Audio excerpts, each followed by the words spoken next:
Good evening and welcome back to the Rory Talks Football channel, your daily Arsenal news, updates, debates, and my opinions. If you're new to the channel, please do subscribe. We're about 8 subscribers away from 9,900 subscribers. So if we can tick over that today, and then we will press on to 10,000. Lots to talk about today. It's going to be a slightly shorter stream. I'm going to the cinema after it, so I've got to jump off like 5 minutes earlier than normal. But we'll obviously preview the Wolves game. Mikel Arteta's been speaking today, as has Gary O'Neill.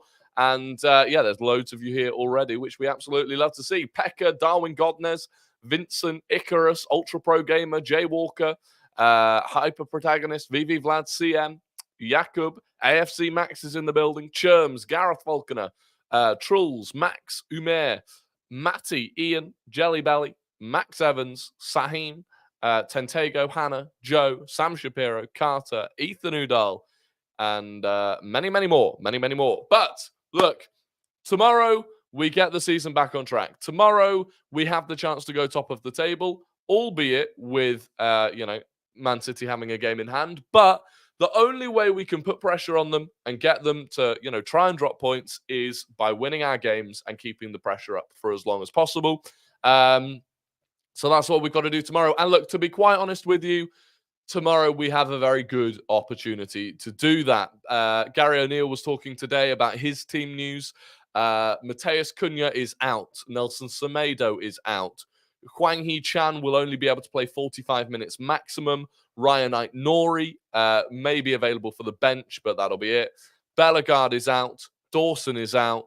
Pedro Neto is just about getting back onto grass, but definitely won't be available. And so what does that mean? Well, it means that this team, which was Wolves' team against Nottingham Forest, is going to be... No one's coming back from injury. Mateus Cunha is injured, and Nelson Semedo is injured. So it's this team with even fewer players available.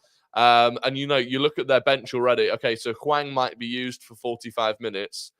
Hugo Bueno is going to have to play. So I'd imagine they'll put Doherty at right wing back, and Hugo Bueno at left wing back. And then they really have... Dawson's injured as well. Then they've got kids on the bench, basically. So, overall...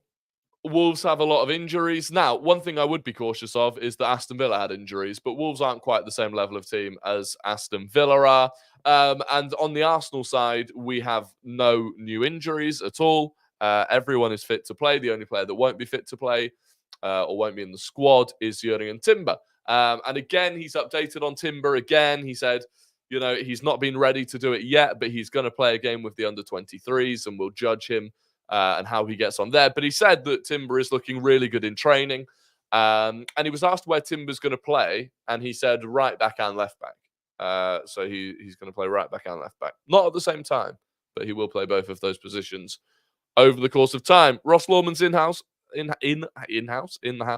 on journey from work, so can't comment, but watching along, of course. Ross, I appreciate it. George Christodoulou and Emilio are here as well.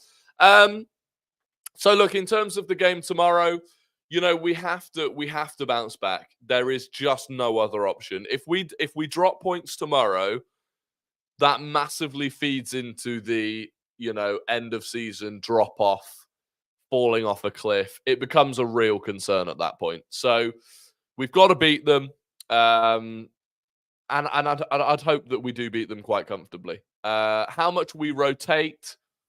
I think we do rotate a little bit. Nothing crazy. There's no point rotating 5 or 6 players because then you're asking for trouble. But I would say, obviously, Raya in goal. I'd go Tomiyasu at right back. Saliba, Gabriel. I think you can get away with Zinchenko in this game. No, go Kivior. Go Kivior. Partey, Smith Rowe, Ødegaard, Saka, Havertz, Trossard. Which I don't even like. I to be honest, I'm at the point where I don't really know, because I'm actually thinking about it. I'm like, why Martinelli doesn't deserve to be dropped any more than Saka, to be honest. But don't rotate, but get the players off early. Yeah, maybe. I mean, you could just play the full strength team again, but you're just asking for trouble at that point. resting Rice but not Saka. The thing is, you can't rest all of them. This is the issue. You can't rest all of them. The Saka hate is unreal. He's been slightly out of parts, but the season, yeah, he's had a better season. He's had a better season than last season. But you wouldn't have thought it the way people are talking about him. What are you thinking about Martinelli at the moment? Had a heated discussion in the Discord. Me personally, I'm giving Martinelli time. Give Martinelli the time to at least play alongside a functioning left back and left central midfielder once we bought them. Well, or bringing in Timber. A $20 super chat straight off the bat from AFC Max. Thank you very much. He said, "Hey, Rory, I came back from Germany yesterday, watched the game against Bayern in a bar with Arsenal fans, and I was very disappointed. But I'm proud how this club has. I'm proud of how this club has progressed. We go again against Wolves. VAR ref is here." Max, thank you very much. I hope you had a great time in Germany. Very, very jealous that you went to Germany. But yeah, the VAR is in the house, which we love to see. And look, this is the thing, right? And Arteta tried to nail home the point in the press conference today. We are still progressing. Mods banned me for no reason. Well, you're not banned, so they didn't, did they? We are progressing. We are still progressing. And one thing that was key that Arteta said, he said that, people don't necessarily like the incremental increases, the incremental progression, because, obviously everyone wants trophies. But you look at where we're coming. He said one of the big things last season was competing with City and Liverpool in games, which we're doing now. And I just think you do have to look at, we are competing against the best Premier League team in history, a resurgent Liverpool with Klopp, and we are 2 points off top. Now, it's disappointing to go out of the Champions League in the way that we did, but it's like 3 years ago, which really isn't a long time in the grand scheme of things, right? 3 years is not that long. 3 years ago, we were just about to finish a season in 8th for the second year in a row. We've come a long way. We have come a long way. Progress FC narrative. I don't think it's fair to push Wenger out and then be satisfied competing. We're only competing because City and Liverpool aren't on it. But I know what you're saying. And to be honest, I was never pushing Wenger out anyway. So I agree that some people were pushing him out. I wasn't pushing him out. But the issue with that is that I didn't feel like we were progressing under Wenger. And again, I say this, I didn't want him out, but I didn't feel like we were progressing. I thought as time went on under Wenger, we were actually getting further away from the top. He did well to get us into the top 5, the top 4 for as long as he did, but it didn't feel like we were progressing at all. Pedro with the $5. Pedro V, thank you very much. Here is 5 monies. Keep up the great work. Thank you very much for your 5 monies. That is greatly appreciated. But yeah, I didn't feel like under Wenger we were progressing. And look, I don't think Wenger was backed anywhere near the same way that Arteta has been. And look, who knows what might have happened under Wenger had he been given longer. But the fact is, from where Mikel Arteta picked us up to where we are now, we're still the 3rd youngest team in the league. We're still the 3rd youngest squad. We're still the 3rd youngest starting 11. We're setting ourselves up for a long period of time at the top. That's my opinion. And there are still, there's still a fair way to go in terms of building the squad out, if you just look at the players that we've still got. And I think the key, right, truthfully, is being there to capitalize when Pep Guardiola leaves. I do genuinely believe that that's the window of opportunity. When Pep Guardiola leaves, that's when we have to be ready to strike. If you sack Arteta in the next couple of seasons and then Pep Guardiola leaves, you just leave ourselves in just as bad a position as City in terms of needing a new manager. So apparently there was a thing that came out today saying that there's been basically nothing to suggest that Pep is going to sign the new deal to take him beyond 2025. So that would mean next season's his last season. Think about what the position that we would be in going into the 25-26 season if Pep wasn't there. We can put ourselves into such a good position. If we then kept Arteta and in that season when Pep left didn't win the league, then you can start asking serious questions. But look, I still think we should be trying to win the league next year. I still think we're trying to win the league this year, It's just we haven't got it quite right. You know, we're not perfect. We aren't perfect. Arteta isn't perfect. He's learning as he goes. The players are learning as they go. There are still some positions that we need to improve on, especially when it comes to the depth in certain positions. Um, Pep's done everything he can in England. The sooner he goes, the better for everyone. Yeah, I am hoping that not winning the Champions League this year makes him want to leave more.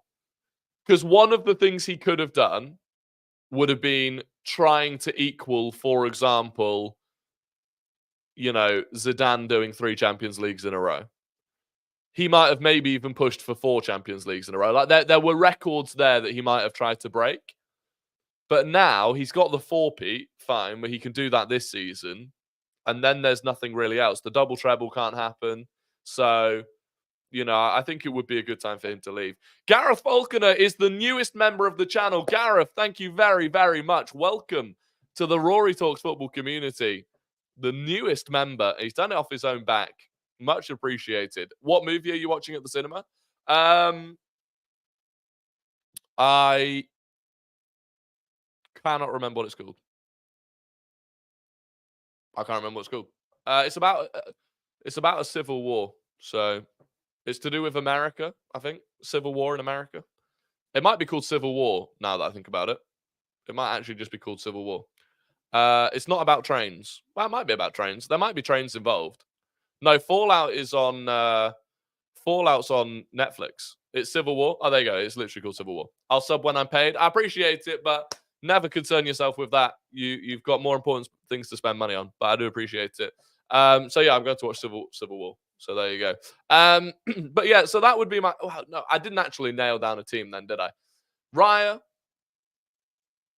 Tomiyasu, Saliba, Gabriel Kivior, Partey, Smith Rowe, Erdegaard.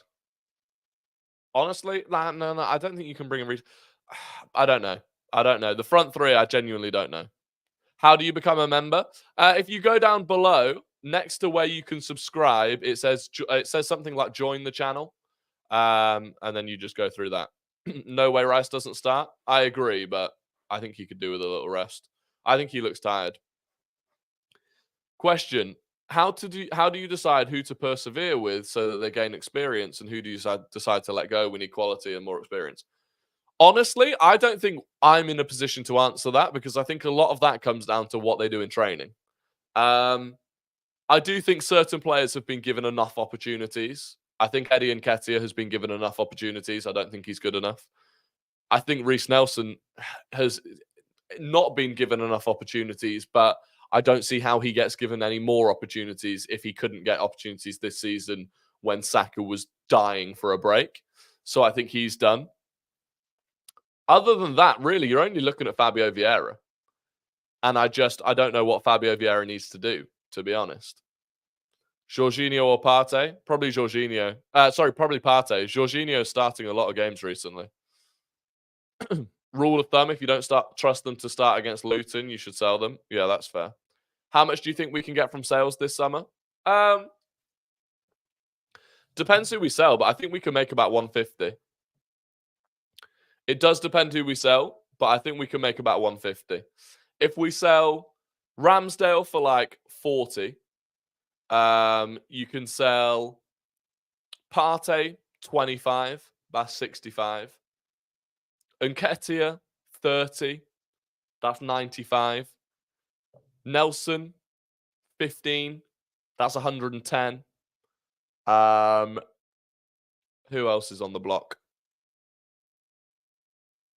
I mean, then you'd have to get maybe rid of like Zinni or Jesus. Have I missed anyone there? We can easily make 100 mil.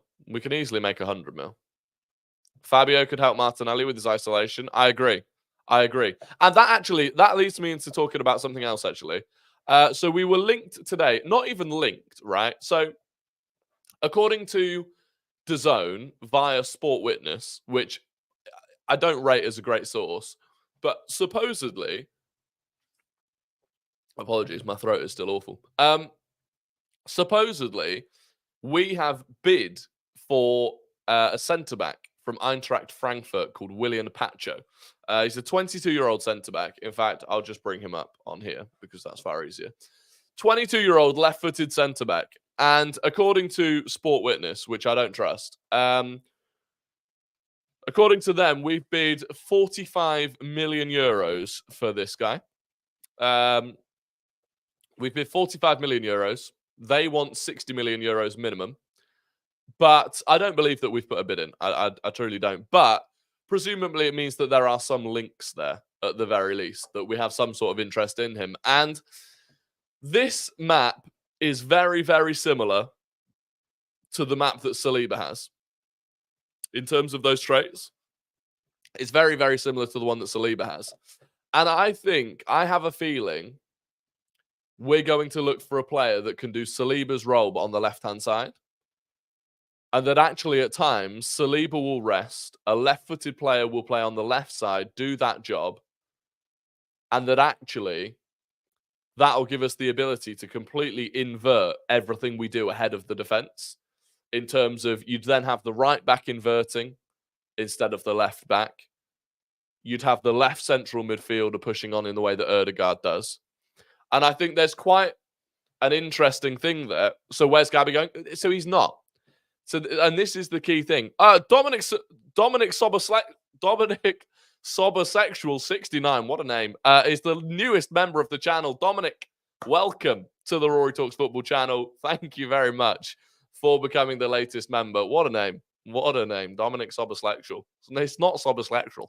Sobersexual. But there you go. What a legend. Thank you for joining. So, but this is the thing, right? Bringing in a new centre-back doesn't mean, in the same way that if we bring in Ousmane Diomande, we're not dropping Saliba. It's giving us options. It's giving us options so that we can rotate. Like, look at City. You have to look at City. If you want to compete with City, you have to look at City. They went and spent 100 million on Josko Gvardiol and have not played him in his actual position barely at all this season. And you didn't look at it and go, okay, you're going to get Gvardiol, who's getting dropped, Stones or Diaz. But they rotate between all of them. Same with Ake and Akanji. So this is what we're looking at. And that's, I think, why we've looked at Jorel Hato as well. I reckon Timber will do bits next season and we'll forget all about our current rotating left backs. Possibly. Although, interestingly, Arteta did say that Timber will play right back and left back. So there will be games where we'll play Timber at right back, I guess, and then Tomiyasu or Zinchenko or Kivior or someone else at left back. Which midfielder would you sign? I still don't know. Douglas Luiz, I think, is still my number one. I think Douglas Luiz is still my number one. Apparently, Frankie de Jong's looking at moving to Bayern Munich now. So that'd be interesting. But Alex made a good point about that. There's all these memes about Man City's bench being world class. We need to spend to beat that. Exactly. Like, they have that bench. And it's the reason. There's an incredible stat about Man City under Pep Guardiola in the final 10 games of every Premier League season. They have won, I believe, 77% of their final 10 games over the last 7 and a bit seasons. Right? 77. I think they've played 74 games. They've won 59 of them, I think. They've lost 8. And the majority of the 8 that they lost happened after they'd already won the title. Basically like last season. 77% is insane. Ferguson averaged 63% win rate in the final 10 games of seasons. Wenger averaged 62%. He's up there on 77%. Why and how is he able to do that? Because he has a full squad. Not a single player at Man City this season has started more than 40 games. 7 Arsenal players have. And I look at Liverpool last night. Liverpool looked exhausted last night in the second half. They couldn't turn it on. And that's because we're all competing with City. And it's a 3-horse title race, which I think, is a tiring thing to go through. So, when we talk about players that we need to sign in the summer, we're not talking about replacing current members of the starting 11. We're talking about adding we need basically 18 or 19 players that Mikel Arteta is happy to start pretty much no matter what the game is. That's what we need. Pep Guardiola has 19 players that he is happy to start in pretty much any game. And then he just picks and chooses who starts in which one. Mikel Arteta has 13, maybe 14 players that he'd be happy to start in every game. And that extra 5 or 6 players is the key. That's how you go through an entire Premier League campaign and an entire Champions League campaign. I don't think Villa is about to drop because of UCL. Oh, Douglas Luiz. Yeah, probably not. Probably not. But then it's like, okay, if you don't get Douglas Luiz, so we were linked today to Bruno Guimaraes at Newcastle, right? £100 million buyout clause, or €100 million buyout. I'm pretty sure it's £100 million buyout clause. 100 million for Bruno G. And apparently Man City want him. So, and by the way, if Newcastle lose Bruno G, they're not going to sell Isak. So if Man City go and trigger the 100 million buyout clause for Bruno G, Isak's going nowhere. They won't sell him. They don't need to. As long as they can abide by FFP, Newcastle aren't going to do anything more than they have to. Is Rico Lewis and Oscar Bob in those 19 City players? Yeah, I would say so. I mean, they're not actually. I don't think. If you think about who those 19 players are, I mean, we'll go and look at City's team, right? But if you go and look, okay, Real Madrid, latest game, no one was injured, right? So you've got this starting 11. You've then got 12, 13, 14, 15, 16, 17, 18, 19. That's the whole squad.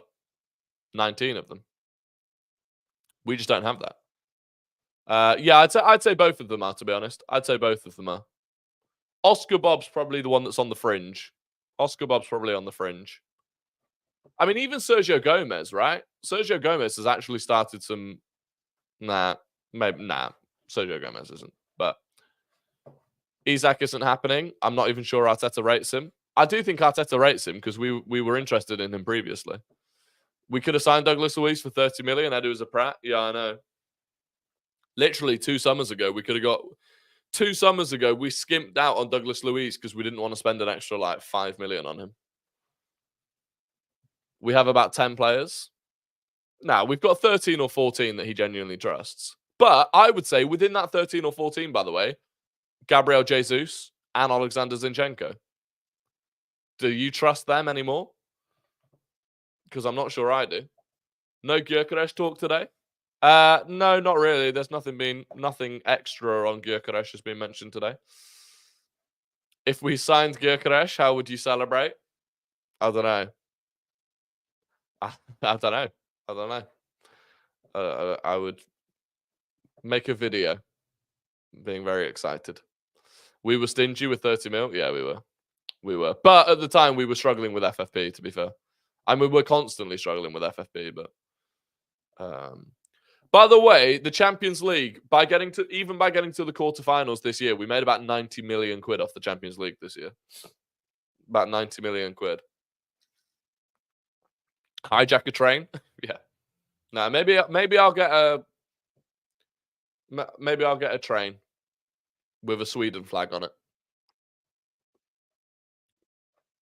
Intro the video staring at the camera doing the Gyökeres celebration. I could do that.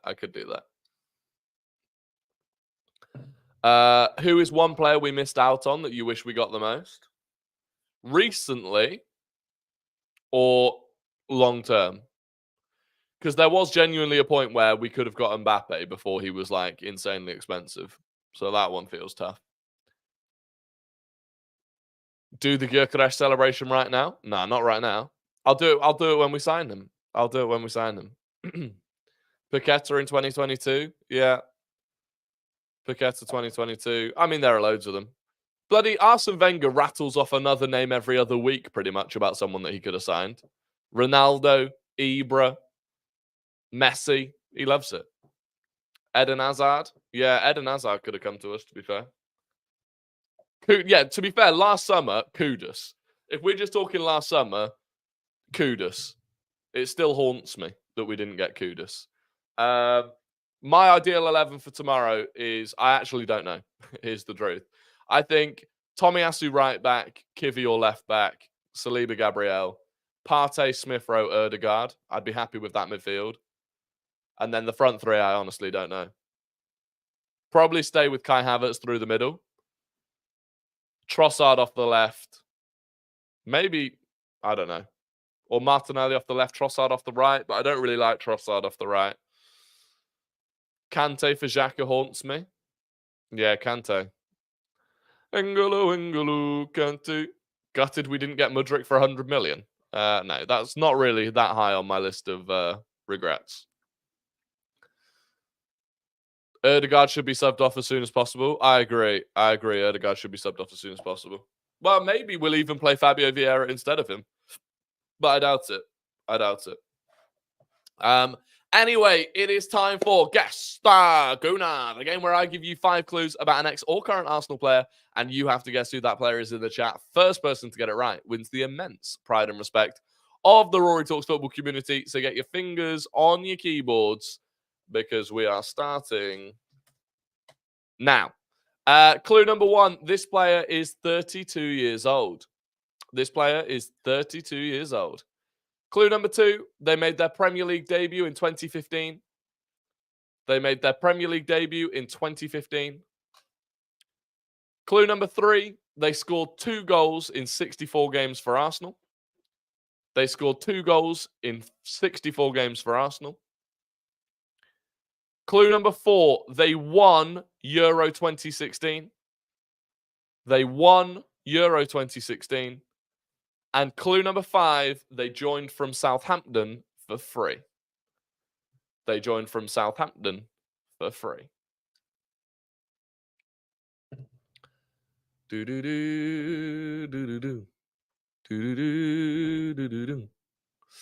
Right. Let me go. Let me have a check. I don't know if Max is still here on VAR duty. So, there we go. I believe that Magnus is the winner. It was Cedric. Suarez, and Magnus was first. Congratulations, Magnus. Second was Ethan Udall was second. Yoel was third. Pekka was fourth. And George Christodoulou was fifth. So there you go. And hopefully, there's no VAR check. Never thought I'd see a day with Cedric as guest the Gooner. And there you go. And that is Magnus's first ever win. I'll tell you what, Magnus has been here for a long time. So it just goes to prove, if you've still never won a guest the Gooner, there is still time. Congratulations to Magnus. Goal given. There you go. And now we'll move swiftly into Guess the Non-Gooner. I will give you the entire career path of a player who does not and has not played for Arsenal. You have to guess who it is in the chat. First person to get it right wins the immense pride and respect of the Rory Talks Football community, but not as much respect as Magnus currently has. So today's Guess the Non-Gooner started their career at Brescia. They moved to Inter Milan. They went to Regina on loan. They went to Brescia on loan. They then went from Inter Milan to AC Milan. They then went to Juventus.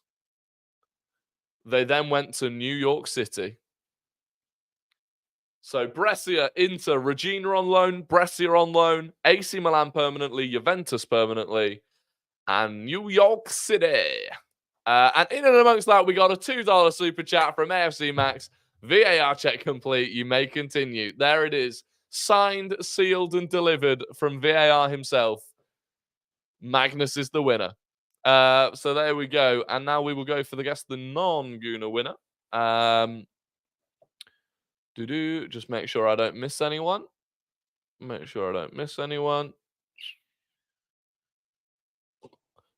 Pretty confident. The winner is... It's Vilgot. It's Vilgot. It was Andrea Pirlo, and Vilgot got it first. Second was George Christodoulou. Third was Devin. Fourth was Sportcat. And fifth was Vincent. So there you go. Congratulations to Vilgot.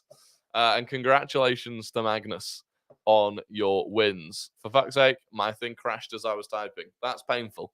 And that is Vilgot's first ever Guess the Non-Gooner win. So we've had a first-timer in both of them today, which you love to see. If Arsenal buy Gyökeres, I will send you an authentic, reflective Swedish Railway Company West. JK. Well, thank you. I would appreciate that. I would actually appreciate that. But congratulations. Congratulations. But look, tomorrow's game, back to the football. Tomorrow's game just needs to be a professional performance, you know? First half. Look, if we're tired, just win the game in the first half. Win it in the first half, consolidate in the second half. 2-0 up at half-time, win the game 2-0. Get out of there. Job done. Why is the kickoff so late? It's not, is it? What time is it? Isn't it just a half? What time is it? Is it not 5:30? Is it not 5:30? It's 5:30 kickoff. Oh no, it's 7:30 kickoff. Is that 7:30 kickoff? Oh, it's because it's the bloody evening one. Oh, it's because there's an FA Cup game, right? I think it's because there's an FA Cup game. Yeah, it's because of Man City Chelsea. It's because Man City Chelsea kicks off at 5:15. That's why. That's why. I need to change the TIFO. I need to change the TIFO watch along because I set that for 5:30, not 7:30. That's my bad. That is a point, by the way. Link in the description. Tomorrow, I'm doing a watch along for the Wolves game on TIFO as normal. If you're new, use the code Rory, RORY, full caps, and yeah, we'll be there on TIFO. So make sure you're watching that. Also, there's a new Discord link because I know the one before was expired. So if you did want to join the Discord yesterday and you couldn't, I've updated the link in the description of the video for that as well. But yeah, Man City against Chelsea. I mean, look, it's an opportunity for Chelsea, to be honest. City had a tough game, went to extra time and penalties.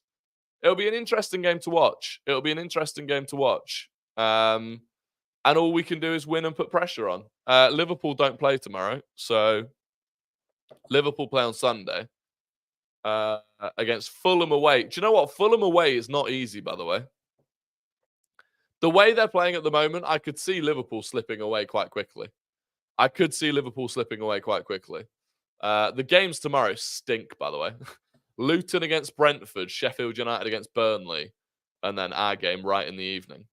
Last TIFO stream was a bit dodgy. Yeah, it was my internet. I apologize for that. It was my internet. Yeah. Hopefully the internet will be fine. If we don't win the next 2 games, the season is over. Probably. What games do you think City might slip? Spurs? Spurs is the only game, really, that I can see them slipping. Stinky internet provider? Yeah, it's poor. It's poor. But yeah, Spurs is the one I'm hanging the hopes on, you know. That's about it. Second half, yeah, the second half of the stream was fine. It was just the first half that was bad. Look, anyway, that is going to be the end of the stream. I apologize. It's a bit of a shorter one today, but going to the cinema. So, you know, it's a Friday night. But look, I hope you all have a fantastic evening. I hope you have a fantastic weekend. If I don't see you on the stream tomorrow, obviously the TIFO stream will replace the normal stream. I'll have a video after the Wolves game reacting to it on the YouTube channel. But yeah, other than that, if you could like, subscribe, as always, I'd massively appreciate it. And I will catch you when I catch you. Goodbye.